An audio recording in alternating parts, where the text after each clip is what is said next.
यहाँ पर राजकुमार शास्त्री जो कहा जा रहा है ना कि राम सबके हैं, सब में राम है, तो ये पूरा का पूरा फिर आयोजन भी ये बीजेपी या आरएसएस का ही आयोजन दिखाई दिया। ये इसे आप ड्यू क्रेडिट मानेंगे, लड़ाई इन्होंने लड़ी, या दरअसल राम सबके हैं, सब में है तो सबको बुला लिया जाता तो बात ही खत्म हो जाती। नहीं, बिल्कुल जो आप जो बात कह रहे हैं यही भाव मेरे मन में भी कुछ समय पहले यहाँ पर बैठे हुए आ रहा था। लेकिन इसमें देखिए राजनीतिक पार्टी का कोई दोष नहीं है, क्योंकि जो बुलाया गया है यह समिति की तरफ से बुलाया गया है कि किसको बुलाना है किसको नहीं। वो जो निर्माण समिति है उसने इसका निर्णय लिया है और उसने उसी प्रकार से संतों महात्माओं को भी 135 संतों का आवाहन किया है और कुछ विशिष्ट लोग थे जिनका आवाहन किया है। आजकल संत समाज भी भाजपाई कांग्रेसी हो गया है। हाँ, थोड़ा सा यह कोई संत शुभ मुहूर्त की बात उठाने लगे कि अरे ये तो कांग्रेसी संत है, ये भी होने लगा है ना। नहीं, देखिए इस प्रकार से ये विचारधारा वह अपनी जगह है, लेकिन जहां पर शास्त्र और संतत्व की बात आती है वहां इस प्रकार की विचारधारा नहीं रखना चाहिए। और भगवान श्री राम ने कभी भी ऐसी विचारधारा नहीं रखी कि वह समाज को बांटने का काम करें, बल्कि प्रभु श्री राम का यह एक मुझे चित्रकूट से आगे जिस समय भगवान श्री राम चलते उस समय की चौपाई स्मरण आ रही है कि आगे चले बहुरी रघुराया ऋषमुख पर्वत नियराया तहरह सचिव सहित सुग्रीवा। भगवान श्री राम ने सभी को जोड़ने का प्रयास किया। देखिए चित्रकूट से भगवान श्री राम आगे चलते हैं तो ऋषमुख पर्वत में पहुंचते हैं, वहां सुग्रीव को भगवान श्री राम ने साथ में लिया, जामवंत को साथ में लिया, नल नील है पद्म 18 जूथब बंदर, 18 पद्म बंदरों को साथ में लेकर के भगवान श्री राम सबके साथ चले। तो इसमें थोड़ी सी यह कमी रह गई, मैं समझता हूं। स्वामी शंकराचार्य महाराज स्वरूपानंद जी को जो ट्रस्ट है राम मंदिर शिलान्यास, महाराज स्वरूपानंद जी को वहां अवश्य बुलाना चाहिए था, निमंत्रण अवश्य देना चाहिए था। देखिए राजीव गांधी जी के बलिदान को भुलाया नहीं जा सकता है, उनके किए हुए कृत्य को भुलाया नहीं जा सकता, क्योंकि श्री राम मंदिर का जो द्वार खोला गया उसमें राजीव गांधी जी की बहुत बड़ी भूमिका रही है। ये सुब्रमण्यम स्वामी भी कह रहे हैं कि राजीव गांधी, नरसिम्हा राव, इन्हें नहीं बुलाया जा सकता। अमित, आप बीच में कुछ इंटरजेक्ट करना चाह रहे थे जो राजकुमार शास्त्री यहाँ पर बात कह रहे। नहीं, मैं ये कह रहा हूँ कि राम सबके हैं, लेकिन जो बात संदीप आपने सवाल जो पूछा था इनसे, निश्चित तौर पर ये सच्चाई है कि इसमें योगदान अगर देखेंगे तो राजीव गांधी से लेकर तमाम कई लोगों ने था, लेकिन क्योंकि ये संघर्ष पूरा विश्व हिंदू परिषद का था, एक तरह से बीएचपी ने संभाला। इसके अलावा संत समाज जो है, जो कि एक तरह से बीएचपी संघ से जुड़े हुए ही संत समाज के लोग थे, उनका ये आंदोलन था। तो ऐसे में जब आज हम लोगों ने कुछ साध्वी तबरा जी से भी ये सवाल पूछा कि क्या उनको भी तो क्रेडिट जाना चाहिए नरसिम्हा राव की, अगर मौन स्वीकृति नहीं होती तो क्या ये बाबरी मस्जिद का जो ढांचा था वो ढाया जा सकता था? नहीं, संभव नहीं था। तो ये चीजें भी थी उस समय के जो गृह मंत्री थे चौहान, उन्होंने भी कहा था कि ये काम आप लोग करो, हम नहीं कर सकते हैं लेकिन आप कर लो। तो इस तरह की सहमति तो थी। इसके बिना अगर प्रशासन टाइट होता तो मुलायम सिंह जैसे कई लोग की गोली कांड होता और कई लोगों की मौत होती, लेकिन मस्जिद नहीं गिर पाता। लेकिन निश्चित तौर पर जब ये बात हुई है कि जब लड़ाई एक लंबी एक अंतिम में पहुंचा है तो ये क्रेडिट किसी और को देने की कोई गुंजाइश नहीं छोड़ी गई है। ये सिर्फ और सिर्फ संघ वीएचपी और बीजेपी का क्रेडिट है जो ये पूरा तरह से अपने को ले रही है। बिल्कुल। उदित राज भी मेरे साथ जुड़ गए हैं, अब कांग्रेस में हैं, बीजेपी के सांसद रहे दिल्ली से 5 साल के लिए। उदित राज, अब राम मंदिर भूमि पूजन हो गया है, आधारशिला रख दी गई है, निर्माण कार्य भी शुरू होगा, अब क्या विवाद खत्म होगा? राम के नाम पर राजनीति अब खत्म होगी? अब तो सब राममय हो रहे हैं। अभी राहुल गांधी ने भी एक ट्वीट किया है कि मर्यादा पुरुषोत्तम भगवान राम सर्वोत्तम मानवीय गुणों का स्वरूप हैं, वो हमारे मन की गहराइयों में बसी मानवता की मूल भावना है। राम प्रेम है, वे कभी घृणा में प्रकट नहीं हो सकते। राम करुणा है, वो कभी क्रूरता में प्रकट नहीं हो सकते। राम न्याय है, वो कभी अन्याय में प्रकट नहीं हो सकते। तो अब तो सब राम भक्त हो गए। देखिए संदीप जी, ये तो बीजेपी आरएसएस का प्रचार है कि राम भक्त दूसरे नहीं हैं, और भक्ति आदमी के दिल में और मस्तिष्क में होती है, नुमाइश नहीं होती है। और यह भी कहा जाता है कि भगवान कण कण में है। जब कण कण में है तो चाहे वो रसोई में हो, रास्ते में हो, घर में है, वो धार्मिक हो सकता है, और जो दिखावे वाले हैं वो अधार्मिक हो सकते हैं। तो ये तो भारतीय जनता पार्टी को सत्ता में पहुंचाने का एक माध्यम है। इसमें साधु संतों का काम होना चाहिए। इस प्रधानमंत्री जी कस्टोडियन है कॉन्स्टिट्यूशन के, उसके हिसाब से प्रधानमंत्री न जाते तो भी कोई बात नहीं थी। ये साधु संतों का काम है। अच्छा, एक बात, दूसरी बात है कि नहीं, एक मिनट, या तो मेरी पूरी बात कर, मैं पूरी बात सुनता हूं उदित राज, पर आपने एक अहम बात कही कि प्रधानमंत्री ना जाते, तो फिर मैं आपसे पलट कर पूछूं कि सोमनाथ मंदिर गए, राहुल गांधी गुजरात में चुनाव होते हैं, कर्नाटक में 10 मंदिरों में गए, उत्तर प्रदेश में चुनाव थे, हनुमानगढ़ी गए थे, तो मतलब आप कह रहे हैं किसी को मंदिर में, किसी राजनेता को मंदिर में नहीं जाना चाहिए, अपने आस्था का प्रकटीकरण नहीं करना चाहिए? मोदी जी मंदिर में जाएं, मोदी जी पूजा करे, राहुल जी पूजा करे, वो अलग स्थिति है। लेकिन पूरी जो अभी ये कह रहे हैं कि जैसे ट्रस्ट बनाने का काम सरकार ने किया और सारी व्यवस्था सरकार की लगी है, और एक तरह से पूरा ये सरकार का हो गया, साधु संतों का नहीं रह गया। मंदिर में जाना मंदिर के पुजारियों का होता है, धर्म का होता है, इसमें बड़ा अंतर है। जो मैं बात को कह रहा हूँ, बड़ा अंतर है इसमें। तो उस अंतर को समझने की आवश्यकता है। इसमें प्रधानमंत्री जी और आरएसएस के अलावा है क्या? कुछ नहीं है। सारा कंट्रोल इनका है, सारा मैनेजमेंट इनका है। धार्मिक ये जो संत हैं ये अपना उसमें लगे पड़े हुए हैं, योगी जी का है। और एक बात, दूसरी बात है कि हिंदू धर्म के लिए ही अच्छा होता कि जो लोधी, कुर्मी, गुर्जर, खटीक, पासी, ये सब लोग मिलकर के जो लड़े थे, बाबरी मस्जिद गिराए थे, तो आज उनका भी प्रतिनिधित्व होता ट्रस्ट में और पूजा में। वो तो गायब है। और उमा भारती जी ने कह भी दिया कि ये राम जन्मभूमि बीजेपी की बपौती नहीं है, तो शूद्र तो सारे गायब हो गए, बैकवर्ड सारे गायब हो गए, लाठी चलाने के लिए 5 जगह से मिट्टी मंगाई गई है। अरे तो बाबा साहेब भीमराव अंबेडकर की जन्मस्थली, उनकी कर्मस्थली, दिल्ली से, चित्रकूट से, तमाम जगह से भूमि मंगाई गई है भूमि पूजन के लिए।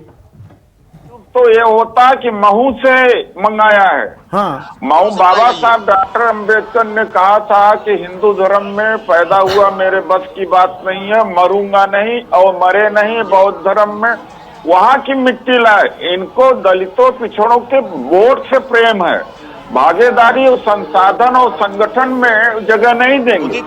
जितने आमंत्रित लोग हैं, जितने ट्रस्ट में लोग हैं, वहाँ दलित बैकवर्ड कहाँ है? मिट्टी इसलिए मंगा रहे हैं कि यहाँ जब वोट सत्ता में पहुंचना होता, वोट लेना होता, सब हिंदू हो जाते। ठीक है, एक मिनट, फिर से इंटरजेक्शन कर रहे हैं अमित।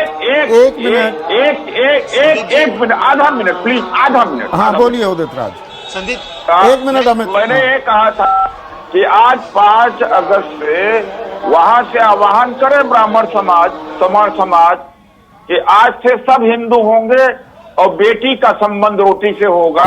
वो आह्वान का मैं इंतजार कर रहा हूं, नहीं हुआ। ठीक है, वो सवाल पूछेंगे। अमित इंटरजेक्ट कर रहे हैं, 1 मिनट। Amit, quick interjection. नहीं देखिए, मैं उदित जी आप इसको वही दलित और उस वाले में ले जा रहे हैं, लेकिन बात शुरुआत हुई थी राजनीति की कि राजनीतिक, अभी मैंने जैसे थोड़ा देर पहले कहा कि निश्चित तौर पर बीजेपी इसका फायदा उठाएगी और उठाती रही है। लेकिन ये बात भी तो सच्चाई है कि यही इससे पहले 2014 से पहले राजनीति में मंदिर जाने वाले जो दूसरे दल के नेता कौन दिखते थे? कभी नहीं दिखते थे। कम से कम ये तो आपको स्वीकार करना पड़ेगा। आप तो बीजेपी में थे, पहले आप ये बात कहते थे उदित राज जी कि नरेंद्र मोदी ने कम से कम दूसरे राजनीतिक दलों को यह सिखाया है कि हिंदू वोट बैंक और हिंदू की भावनाओं के साथ आप खिलवाड़ नहीं कर सकते, उनको साथ लेके चलना पड़ेगा। शायद इसलिए तमाम पॉलिटिकल पार्टीज के ठीक है, शाहनवाज हुसैन भी मेरे साथ जुड़ गए हैं, राष्ट्रीय प्रवक्ता हैं बीजेपी के और सबसे युवा कैबिनेट मंत्री रह चुके हैं। सिर्फ शाहनवाज हुसैन। क्रॉस टॉक नहीं उदित राज, बिल्कुल क्रॉस टॉक नहीं हमारे चैनल पर, आपको पूरा मौका देंगे। शाहनवाज हुसैन, उदित राज सीधा आरोप लगा रहे हैं भगवान राम का सरकारीकरण कर दिया है आप लोगों ने, यह सरकारी कार्यक्रम बना दिया।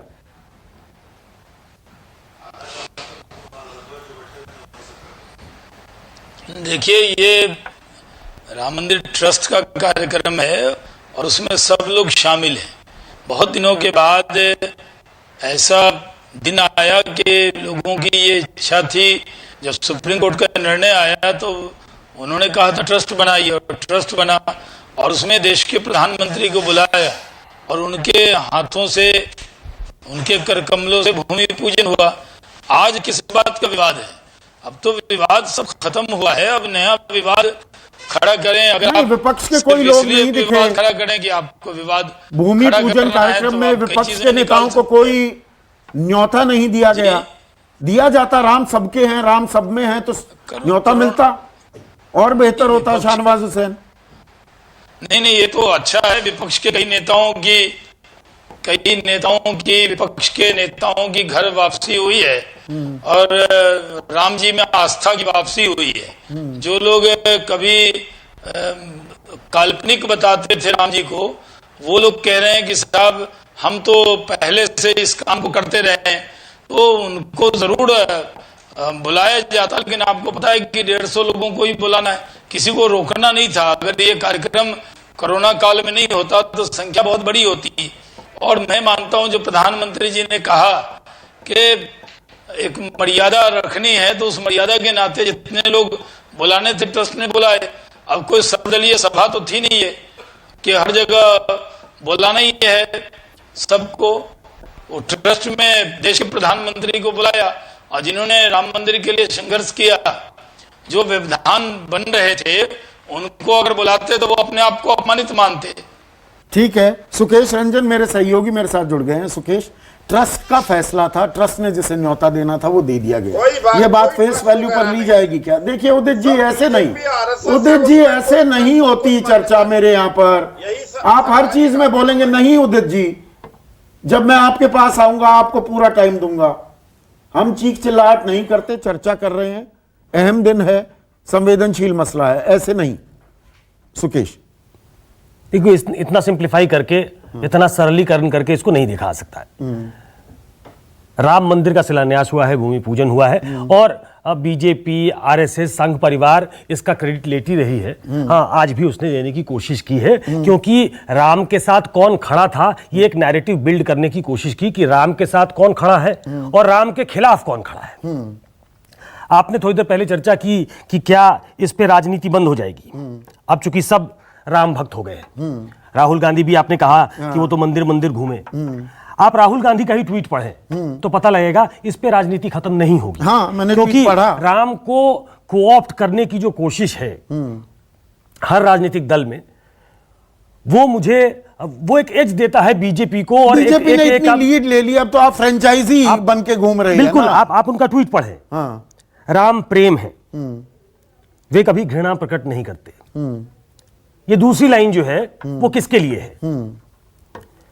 राम करुणा है, वो कभी क्रूरता में विश्वास नहीं रखते, प्रकट नहीं करते। राम न्याय है, हाँ, वे कभी अन्याय प्रकट नहीं करते। ये उसी पॉलिटिकल डिस्कोर्स को आगे बढ़ाने की कोशिश है कि राम दरअसल क्या है, राम से क्या सिग्निफाई होता है। हाँ, राम जो है वो कौन सा राम, वो राम का कौन सा स्वरूप। राम मंदिर से बीजेपी और आज का जो भाषण है प्रधानमंत्री का और संघ प्रमुख का भी, अगर आप देखें तो वो राम मंदिर से राम राज्य की तरफ बढ़ते हैं। और वो कौन सा राम राज्य? अब गांधी को भी कोऑप्ट करने की कोशिश है कि वो राम राज्य जिसकी परिकल्पना गांधी ने की थी।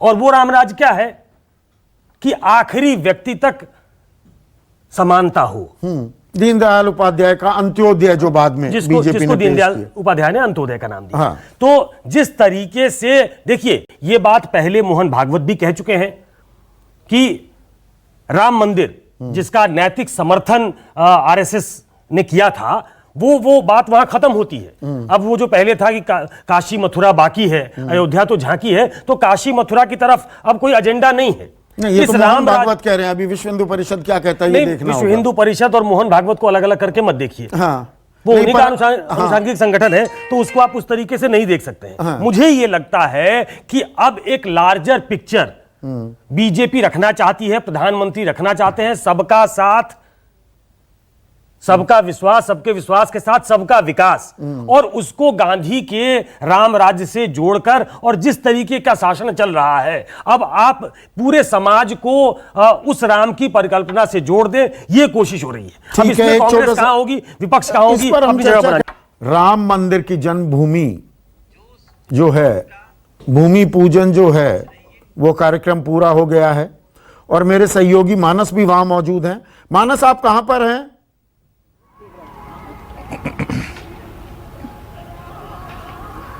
जी, मैं राम जन्मभूमि को जो मार्ग जाता है उसी मार्ग पे हूँ, क्योंकि सुरक्षा कारणों से उस मार्ग के उस तरफ नहीं जा सकते, लिहाजा जो मार्ग का जो बाहरी हिस्सा है जहाँ से बैरिकेडिंग शुरू होती है, बस उसी जगह पर मैं मौजूद हूँ।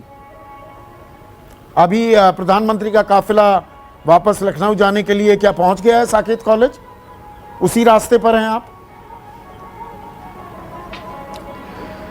जी देखिए, जी चूंकि जी मैं उस रास्ते पे नहीं है, वो रास्ता दूसरी तरफ से जाता है। हम जहाँ पर खड़े हुए आपको जो रास्ता दिखा रहे हैं, इसके पीछे की तरफ का एक दूसरा रास्ता है जहाँ से प्रधानमंत्री को जाना, और उस रास्ते पर आवागमन पूरी तरीके से रोक दिया गया है। वहाँ पर कोई भी वाहन वहाँ से नहीं गुजर सकता।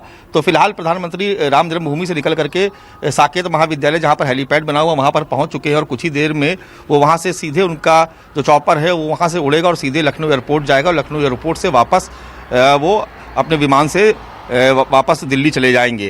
फिलहाल राम जन्मभूमि पे पूरा कार्यक्रम संपन्न हो गया, और संपन्न होने के बाद उन्होंने वहाँ कुछ लोगों से मुलाकात की, प्रमुख साधु संतों से अभिवादन स्वीकार करते हुए, और उनका काफिला साकेत महाविद्यालय पर बने हुए हेलीपैड की तरफ निकल गया है। संदीप, बिल्कुल, शुक्रिया इस जानकारी के लिए मानस। नमस्कार, मैं हूं मानक गुप्ता। अगर आपको हमारा ये वीडियो पसंद आया हो तो इसे लाइक और शेयर जरूर करें, और हाँ, हमें सब्सक्राइब और फॉलो करना ना भूलें, ताकि आप देश और दुनिया की कोई खबर मिस ना करें। तो जुड़े रहिए हमारे साथ और देखते रहिए News 24।